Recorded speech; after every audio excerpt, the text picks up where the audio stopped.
Hello student.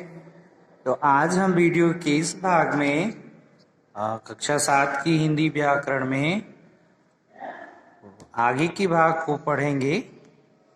पिछले video में explain किया जा चुका है और संधि पढ़ रहे थे हम लोग। संधि में जो है वृद्धि संधि तक हम लोग पढ़ चुके थे, आपको बताया जा चुका था। आगे हम पढ़ते हैं आज यण संधि, अयादि संधि, व्यंजन और विसर्ग संधि को पढ़ना है हमको। तो यण संधि देखिए, यण संधि क्या है। कह रहा है ह्रस्व ई अथवा दीर्घ ई के बाद कोई भिन्न स्वर आ जाए तो ह्रस्व ई और दीर्घ ई य में बदल जाता है। उदाहरण देखिए, कह रहा है कि अगर ह्रस्व ई अथवा दीर्घ ई दोनों के बाद अगर कोई भिन्न स्वर अगर आ जाता है तो यह किस में बदल जाते हैं? यह बदल जाते हैं य में। य में बदल जाते हैं। जैसे देखिए यहाँ पर ह्रस्व ई या दीर्घ ई के बाद क्या आया है? ह्रस्व अ या दीर्घ आ। यहाँ पर क्या हो गया है? य। जैसे देखते हैं हम, देखिए अति धन अंत, तो अति धन अंत इसमें जो है ह्रस्व ई है, ठीक है। तो ह्रस्व ई का किससे हो रहा है? अ से। ह्रस्व ई और अ का यहाँ पे जो है मेल हो रहा है, तो यहाँ पर क्या हो जाएगा? ये बदल जाएगा, इसमें परिवर्तित हो जाएगा यह। तो अति धन अंत अत्यंत, अत्य अंत अत्यंत, आदि धन अंत आद्यांत। ठीक इसी तरीके से देखिए अभिधन आगत अभ्यागत, अति धन आचार अत्याचार, यदि धन अपि, यदि धन अपि तभी वही हो गया है। तो यद्यपि और नदी धन अर्पण तो भी यह हो जाएगा नद्यर्पण, इति धनादि इत्यादि, परिधन आवरण पर्यावरण। अब देखिए यहाँ पर ह्रस्व ई दीर्घ ई के बाद जो है ह्रस्व उ या दीर्घ उ, तब भी क्या हो जाएगा? यह हो जाएगा। यानी यण संधि में जब भी इसके बाद जो है भिन्न स्वर यानी कोई भी अब यहाँ पर उ आया है तब भी यहाँ पर भी तो कह रहा प्रतिधन उपकार। देखिए तो प्रत्युपकार, ऊपर धन उक्त उपर्युक्त, निधन ऊन न्यून, विधन उ व्यूह व्यूह। ठीक उसी प्रकार देखिए यहाँ पर ह्रस्व ई दीर्घ ई के बाद अब क्या आया है? ह्रस्व ई या दीर्घ ए, तब भी हमारा क्या हुआ है? यह ही हुआ है। यानी कह रहा है कि कभी भी जो ह्रस्व या दीर्घ ई के बाद अगर भिन्न स्वर आता है तो वह किस में बदलता है? य में। वह बदलता है य में। तो प्रतिधन एक प्रत्येक, और देवी धन ऐश्वर्य दिव्यैश्वर्य दिव्यैश्वर्य। दूसरा देखिए, दूसरा इसमें उ ह्रस्व उ अथवा दीर्घ उ के बाद यदि कोई अन्य स्वर आ जाए तो उ ह्रस्व उ या दीर्घ उ किस में बदल जाता है? व में। देखिए कि भाई आप लोग को लर्न करना होगा, ये जानना होगा। आप स्वयं से भी अध्ययन करेंगे, इसके बाद भी आप प्रैक्टिस करेंगे। कह रहा देखिए ह्रस्व उ अथवा दीर्घ उ के बाद यदि कोई अन्य स्वर यानी यह उ के बाद जो है कोई अन्य स्वर आ जाता है तो यह ह्रस्व उ या दीर्घ उ किस में बदल जाता है? व में। इसमें व में बदल जाता है। देखिए यहाँ पर अब सु धन आगत, अब यहाँ ह्रस्व है, ह्रस्व का होगा देखिए यहाँ पर, और यह किसे? आ से आया है इसके बाद, तो स्वागत। क्योंकि कह रहा है किसके बाद चाहे यह छोटा है या बड़ा है तब भी यह क्या होगा? वह ही होगा। और यहाँ पर भी छोटा हो या बड़ा हो, उसके बाद अगर इन में से कोई आता है तो वह में ही बदलेगा। सुधनागत स्वागत, गुरु धन आकृत गुर्वाकृत, सुधन अच स्वच्छ, सुधनल स्वल्प, यानी वह हो गया है। ठीक है। अब देखिए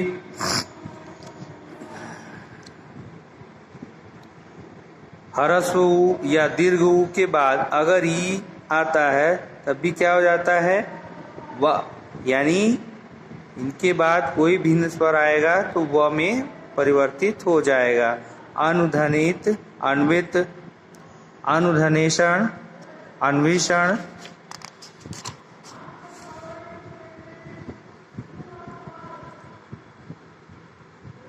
तीसरा देखिए कह रहा यदि री के बाद कोई भिन्न स्वर आ जाए तो री र में बदल जाता है। देखिए री के बाद कोई भिन्न स्वर आता है, स्वर की बात हो रही है यहाँ पर। री के बाद अगर कोई भी भिन्न स्वर आता है तो किस में बदलता है, र में बदल जाता है। देखिए यहाँ पर मातृधन आज्ञा तो मात्राज्ञा, भातृधन आदेश भ्रात्रादेश, पितृधन अनुमत पितृनुमति, मातृधन इच्छा मातृच्छा। अब देखिए अयादि संधि, ये था यण संधि। अब हम पढ़ते किसको, अयादि संधि को। इसमें क्या है अयादि संधि, जब ह्रस्व ए अथवा दीर्घ ए के बाद कोई भिन्न स्वर आ जाए तो ए जो है वह अय में तथा ए जो है वो आय में बदल जाता है। ध्यान दीजिएगा, कह रहा ह्रस्व ए किस में बदल जाता, ह्रस्व ए और दीर्घ ए के बाद क्या आए, कोई भिन्न स्वर आए। यानी इनके बाद अगर कोई भी भिन्न स्वर आता है, स्वरों में से कोई भी आता है, तो अगर ये ह्रस्व ए होगा तो किस में बदल जाएगा, यह बदल जाएगा ए में। और अगर ए हो तो ए किस में बदल जाता है, यह बदल जाएगा आय में, बदल जाते हैं। इसी प्रकार यदि ओ अथवा औ के बाद, ओ अथवा औ के बाद कोई भिन्न स्वर आ जाए तो ओ औ में तथा औ आव में बदल जाते हैं। इसे ही हम क्या कहते हैं, अयादि संधि कहते हैं। आइए देखते हैं उदाहरण इसका आगे। और ह्रस्व ए और भिन्न स्वर, यानी इसके बाद क्या है, इस संधि की बात हो रही है। देखिए संधि पढ़ रहे हैं हम लोग, तो इसके बाद भाई ध्वनियों और वर्णों का ही मेल होता है। तो इसके बाद किसका मेल हो, यानी प्रथम शब्द की अंतिम ध्वनि में ये आए और दूसरे शब्द की प्रथम ध्वनि में क्या आए, कोई भिन्न स्वर आ जाए। कोई भिन्न स्वर आ जाए तो क्या हो जाएगा, ए हो जाएगा।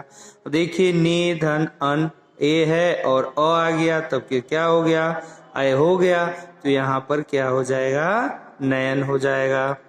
ठीक उसी प्रकार से धन अन शयन हो जाएगा। ए धन भिन्न स्वर आय, ठीक है, यहाँ ह्रस्व यहाँ दीर्घ ए आएगा। जैसा कि आप जानते ये था तो भिन्न स्वर आया तो ए हुआ, और ए है यानी दीर्घ ए है। इसके बाद कोई भिन्न स्वर आएगा तो क्या हो जाएगा, वह आय में बदल जाएगा। देखिए गय धनक क्या हो जाएगा, गायक हो जाएगा। भाई अय और अ क्या हो जाएगा, गायक हो जाएगा। और लय धनक लायक हो जाएगा, और नय धनक नायक होगा, और गय धनन गायन होगा। अब देखिए ओ भिन्न स्वर तो अ हो जाएगा, तो भोधनन भवन हो जाएगा, और पोधनन पवन हो जाएगा। औ के बाद अब भिन्न स्वर, जैसा कि आपने ऊपर पढ़ा है कि ओ है तो औ और औ है तो आओ। तो यहाँ पर जो है पौधनक पावक होगा, भवधनुक भावुक होगा, और पौधनन पावन होगा, नौधन एक नाविक होगा। तो यहाँ पे जो है आपका ये स्वर संधि कंप्लीट हो गया। इसके 5 जो है भेद को भी हम लोगों ने पढ़ा है। अब आगे हम पढ़ते हैं किसको, व्यंजन संधि को। व्यंजन संधि में क्या है, देखिए व्यंजन संधि यानी व्यंजन का मेल, अभी स्वरों का मेल हम जान रहे थे। अब व्यंजन का मेल, किसी व्यंजन के बाद कोई व्यंजन या स्वर आने पर, किसी व्यंजन के बाद कोई व्यंजन या स्वर, यानी पहला जो क्या है व्यंजन और दूसरे में व्यंजन हो या स्वर आने पर जो परिवर्तन होता है उसे व्यंजन संधि कहते हैं। अर्थात हम व्यंजन संधि किसे कहते हैं, यानी व्यंजन के बाद कोई भी आए, चाहे व्यंजन हो या स्वर हो, तो वहां पर व्यंजन संधि होगी। कैसे भाई, प्रथम शब्द की जो अंतिम ध्वनि है, अगर वह व्यंजन है तो उसके बाद चाहे स्वर आए या व्यंजन आए, वह व्यंजन संधि ही होगी। जैसे तत् धन लीन और तल्लीन, वाक धन ईश, वागीश। भाई ये अपने के ही तीसरे में बदल जाता है। आगे की कक्षा में आप और इसको विस्तार से पढ़ेंगे। पंचमाक्षर के जो होते हैं वो अपने वर्ग के ही तीसरे अक्षर में जो है बदल जाते हैं। तो वा क, तो ये ग हो जाएगा, क ख ग तीसरे में बदलेगा, तो वागीश क्या हो जाएगा, वागीश। तत् धन अनुसार, यहाँ पर त थ द, देखिए तीसरे में कन्वर्ट हो रहा, तद अनुसार। सत धन जन, सज्जन। उत धन नति, उन्नति। और खड़ धन मास, खंडमास। दिक धन दर्शन, दिग्दर्शन। जगत धन अम्बा, जगदम्बा। तत् धनमय, तन्मय। ठीक इस प्रकार से देखिए यहाँ पर जगत धन ईश, जगदीश है। वाक धन दान, वागदान। खड धन आनंद, खडानंद। दिक धन अंबर, दिगंबर। विपत धन जाल, विपत जाल। दिक धन गज, दिग्गज। सत धन गत, सदगत। वाक धनमय, वाग्मय। और उत धनहार, उद्धार। विसर्ग संधि, विसर्ग संधि में देखिए, विसर्ग के बाद कोई स्वर अथवा व्यंजन आने पर जो परिवर्तन आता है उसे विसर्ग संधि कहते हैं। उदाहरण देखिए इसका हम लोग, निह धन बल, निर्बल। और नि धनमल, निर्मल। और नि धन धन, निर्धन। और नि धन तेज, निस्तेज। और नि धन संकोच, निसंकोच। दुह धन परिणाम, दुष्परिणाम। और दुह धन कर्म, दुष्कर्म। और निह धन काम, निष्काम। यानी जब भी ये विसर्ग देखे और आगे के जो है तो विसर्ग संधि होगा। ठीक है, जो विकार उत्पन्न होगा उसे हम विसर्ग संधि कहेंगे। और निह धन संकोच, निसंकोच। नि धन जन, निर्जन। नि धन रस, नीरस। नि धन तार, निस्तार। और नि धन फल, निष्फल। और दुह धन साहस, दुस्साहस। और नि धन चल, निश्चल। और मन धन ताप, मनस्ताप। इस प्रकार से हम जो है संधि आप की जो है ये चैप्टर ये पूरा हो गया। संधि को हम लोगों ने जान लिया। देखिए क्या कह रहा है, यदि विसर्ग से पहले अ हो और विसर्ग का मेल क व के साथ हो तो विसर्ग में कोई परिवर्तन नहीं होता। यह विशेष है, ध्यान रखिएगा हमेशा कि यदि विसर्ग से पहले अ हो और विसर्ग का मेल क या व के साथ हो तो विसर्ग में कोई परिवर्तन नहीं होता। देखिए आइए हम जानते हैं कि अब तक जो है इस चैप्टर में हमने क्या सीखा। एक बार रिपीट कर लेते हैं उसको हम। देखिए, दो वर्णों के मेल को संधि कहते हैं। जैसा कि हमने पढ़ा है भाई, शब्दों का मेल नहीं वर्णों का ही मेल होता है। तो जो विकार उत्पन्न होता है उसको हम संधि कहते हैं। इसमें प्रथम शब्द की अंतिम ध्वनि और दूसरे शब्द की जो प्रथम ध्वनि है उन्हीं का मेल होता है। संधि तीन प्रकार की होती है। कौन कौन? स्वर संधि, व्यंजन संधि तथा विसर्ग संधि। स्वर संधि में दो स्वरों का मेल होता है। स्वर संधि में दो स्वरों का मेल होता है।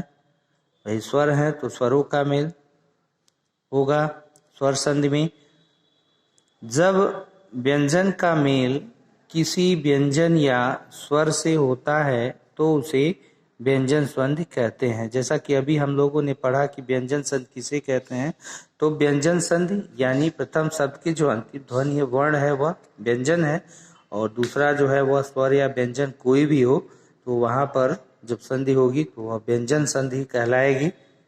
व्यंजन संधि जब विसर्ग के साथ स्वर और व्यंजन का मेल होता है तो उसे विसर्ग संधि कहते हैं, जिसको अभी अभी हम लोगों ने पढ़ा है ऊपर विसर्ग संधि को। तो उम्मीद है अब क्लियर हो गया होगा ये चैप्टर आप लोगों को। सो स्टूडेंट, अब नेक्स्ट वीडियो में आगे के इसके प्रश्न और उत्तर को हम डिस्कस करेंगे, आगे जानेंगे। आज के लिए बस इतना ही।